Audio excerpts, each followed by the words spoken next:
Hiking can be an incredible adventure, but it can also turn deadly. In this video, we'll explore 5 real stories of the most disturbing hiker deaths of 2024. These tragedies reveal how quickly nature's beauty can become life-threatening. From unexpected accidents to chilling mysteries, these are stories that show the risks of venturing into the wild. The peaceful trails and breathtaking views that draw millions outdoors each year can sometimes hide unexpected dangers. It was September 21, 2024, in Cape Town, South Africa. Devil's Peak, a prominent feature of Table Mountain National Park, is renowned for its panoramic views of the city and coastline, attracting hikers from around the world. That day, a young woman embarked on what was intended to be a routine hike, but tragically did not return. Brooke Chuvrant, a 20-year-old student from the University of North Carolina at Chapel Hill, was in Cape Town interning at a non-governmental organization. Known for her adventurous spirit and passion for photography, she set out alone around noon to hike Devil's Peak, aiming to capture the natural beauty of the area. When evening arrived and Brooke had not returned to her accommodation, her friends grew concerned. Attempts to reach her via phone were unsuccessful, and the tracking app she was using had ceased updating. They promptly contacted local authorities to report her missing. Cape Town's Wilderness Search and Rescue Team initiated a search operation that evening, focusing on the main trails of Devil's Peak. The search continued into the night, and by the following day, a City of Cape Town aircraft equipped with onboard cameras joined the effort. At approximately 2 p.m. on Sunday, September 22nd, search teams located Brooke's body on the slopes of Devil's Peak. Her remains were retrieved by an EMS helicopter. An inquest docket was opened, and an autopsy was scheduled to determine the cause of death. Brooke's father, Steve Chuvrant, expressed the family's devastation in a heartfelt social media post, stating, "We are devastated. God help me and us." He also requested the removal of missing person posts, confirming the tragic outcome. In response to the incident, South African national parks reiterated safety guidelines for hikers, emphasizing the importance of hiking in groups, informing someone of your route, and starting hikes early to avoid unforeseen circumstances. They also highlighted the need for proper preparation and adherence to designated trails. Brooke's story serves as a somber reminder of the unpredictability of nature and the importance of safety precautions, even on well-traveled paths. Her passion for exploration and commitment to making a difference left a lasting impact on those who knew her. It was May 15, 2024, when Andrew Niziol and Patricia Boland set out to climb one of the most iconic peaks in North America, Mount Whitney, California. Towering at 14,505 feet, Mount Whitney is the tallest mountain in the contiguous United States, drawing climbers from around the world with its dramatic granite faces, remote alpine beauty, and technical routes. Andrew, 28, was a seasoned wilderness guide from Colorado. Patricia, 29, was an environmental scientist with a passion for the outdoors. The two had met 3 years earlier at a rock climbing gym and quickly bonded over their shared love for the mountains. This climb was more than just another summit. It was a test of everything they had learned together. Their chosen route was the East Face, one of the mountain's most technical ascents. Considered suitable only for expert climbers, the East Face route requires rope work, experience with multi-pitch climbing, and the ability to navigate exposed alpine terrain. The couple had reportedly trained for this expedition for months, gradually building up their skills on progressively more challenging climbs. On the morning of May 15th, conditions appeared favorable. The weather forecast showed clear skies through midday, with a typical Sierra Nevada warning of potential afternoon storms. At sunrise, Andrew and Patricia began their climb, sending a smiling photo from the trailhead to friends. That would be the last anyone would hear from them. When the couple failed to check in that evening as planned, friends grew concerned. By the following morning, with no contact and worsening weather rolling in, authorities were notified. The Inyo County Search and Rescue Team launched a coordinated operation, deploying both ground crews and aerial units to scan the vast and rugged landscape around Mount Whitney. The next 3 days were grueling. As a storm system moved over the range, search teams were battered by high winds, freezing rain, and rapidly falling temperatures. Visibility was limited, and conditions on the mountain became increasingly dangerous. Then, on the 4th day, as the storm briefly eased, a helicopter team spotted what looked like abandoned climbing gear near a section of the East Face. Ground teams made their way to the location, an area known as the Notch, a steep couloir situated just below the main route. There, they discovered the bodies of Andrew and Patricia, still roped together, lying roughly 900 feet below the line they had intended to climb. Investigators later concluded that the couple had likely encountered sudden icing on the rock face as temperatures dropped and precipitation began. The slick surfaces, combined with the exposed nature of the climb, created a deadly combination. Evidence suggested they may have been attempting to descend or retreat when the fall occurred. Bringing the bodies down from such a remote and vertical section of the mountain was a delicate and dangerous operation.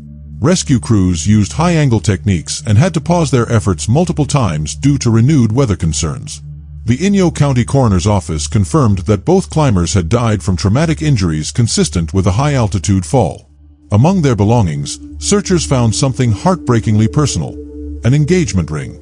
Friends later shared that Andrew had been planning to propose to Patricia at the summit. The tragedy sent ripples through the climbing community. Those who knew the couple described them as careful, methodical, and deeply passionate about the outdoors. They weren't thrill-seekers, they were committed climbers who respected the risks and followed protocols closely. In their memory, their families established a foundation to promote climbing safety education and to help fund equipment for local search and rescue teams. The goal was simple: to ensure other climbers have the tools and knowledge to make it home safely. In response to the accident, park authorities also began reviewing the way they alert climbers to rapidly changing alpine conditions, especially on technical routes where turning back may not be easy once a climb has begun. The story of Andrew Niziol and Patricia Boland is a heartbreaking reminder of how even the most prepared and experienced adventurers are vulnerable in the face of nature's unpredictability. The mountains offer beauty, challenge, and awe, but they also demand respect. And sometimes, no matter how ready you are, the line between success and tragedy comes down to a single misstep. It was November 22, 2024, in Hood River County, Oregon. The forests near Mount Hood, filled with towering Douglas firs and misty trails, are a familiar escape for hikers throughout the year. That Friday, Susan Lane Fournier, 61, took her two Belgian Malinois mixes, Elrond and Elrose, for what should have been a peaceful morning hike near the East Salmon River trailhead, just off Highway 26. Susan was a well-known figure in the community, dedicated, warm, and dependable. So when she failed to show up for her shift on Monday, concerns set in quickly. In her 15 years of service, she had never missed a day without notice. Her co-workers contacted authorities, and a search began almost immediately. Her white Ford F-250 pickup was found parked near the trailhead, undisturbed since the morning of her disappearance. The Clackamas County Sheriff's Office initiated a large-scale search operation. Rescue teams, volunteers, and canine units combed the thick forest for days. Helicopters circled overhead, and searchers battled freezing temperatures and worsening weather.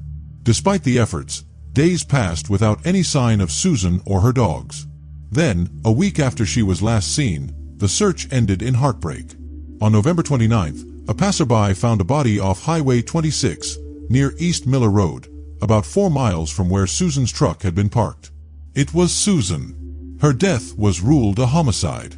Shortly after her body was found, detectives arrested her estranged husband, Michel Fournier. The 71-year-old was taken into custody and charged with second-degree murder. Investigators revealed that Susan had filed for divorce just 3 weeks earlier, citing irreconcilable differences after 26 years of marriage. Friends said she had grown increasingly uneasy about Michel's behavior in recent months.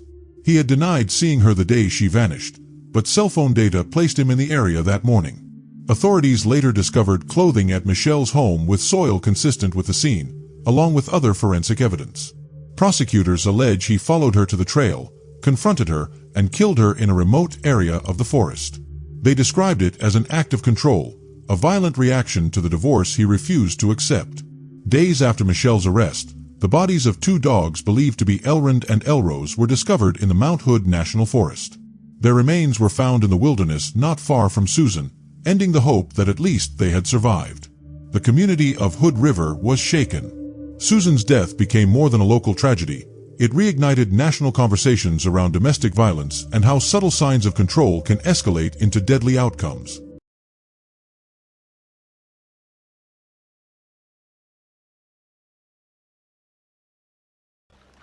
It was September 29, 2023, in the remote backcountry of Banff National Park, Canada.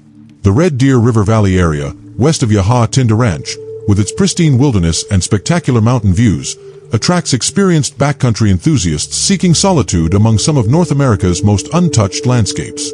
That autumn weekend, the valley's serenity was shattered by a tragedy that would send shockwaves through the outdoor community. Doug Inglis and Jenny Gus, both 62, were experienced backcountry hikers from Lethbridge, Alberta. The couple had spent decades exploring Canada's wilderness areas together. Friends described them as methodical planners who prioritized safety and were well-versed in wildlife encounters, having completed numerous backcountry expeditions. The couple had set out on a planned backpacking trip with their 7-year-old border collie, Triss. They had all necessary permits and had registered their itinerary with park officials, including their expected return date. They carried bear spray and were known to practice proper food storage techniques essential in bear country. Their trip had progressed without incident until the evening of September 29th. That evening, their satellite communication device transmitted a brief, chilling message to family members: "Bear attack bad." This would be their final communication. When the couple failed to return as scheduled, family members alerted park authorities, sharing the disturbing final message. Parks Canada staff immediately initiated a search operation, focusing on the couple's last known coordinates. Search teams arrived at the remote campsite the following day. What they discovered told a tragic story. Doug and Jenny were found deceased inside their tent, along with their dog. Evidence indicated they had deployed bear spray in an attempt to defend themselves. Their food had been properly hung away from their tent following backcountry protocols. Parks Canada said the team, which is specially trained in firearms and wildlife attack site investigation and forensics, encountered a grizzly bear that displayed aggressive behavior and charged toward them. The bear was euthanized at the scene. A necropsy revealed the bear was old, underweight, and had bad teeth, which wildlife experts suggested may have contributed to its unusual behavior.